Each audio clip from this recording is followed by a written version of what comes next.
अस्सलामुअलैकुम। आप देख रहे हैं टेक्निकल वहीद ख़ान और आज की वीडियो में हम डिस्कस करेंगे कि पाकिस्तान में लोड शेडिंग क्यों हो रही है, क्या वजह है कि बेतहाशा लोड शेडिंग हो रही है।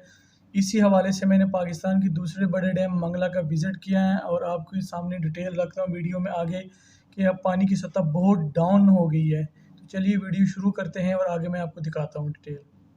और आज की वीडियो में मैं आपको दिखाऊंगा मंगला डैम, जो हम ईद के दूसरे दिन आए हैं अपने दोस्तों के साथ और इसके बारे में मैं आपके साथ डिस्कस करूंगा। लेकिन यहाँ पे तो पानी बहुत कम है। कौम रो रही है लोड शेडिंग के लिए कि बिजली नहीं आ रही और यहाँ पे पानी के हालात बहुत बदतर है। डैम के लेवल बहुत नीचे जा चुका है। ये देखिए जी, ये डैम के हालात हैं। यहाँ पे पानी हुआ करता था मंगला का, यहाँ से डाउन हो चुका है। वो दिखाएं जी, वहाँ पे पानी जा चुका है, 25-30 फुट पानी नीचे जा चुका है। कौम से अपील है कि वो दुआ करे कि बारिशें हो और हमारी डैम की सतह ऊपर आए। जज़ाकल्लाह, शुक्रिया।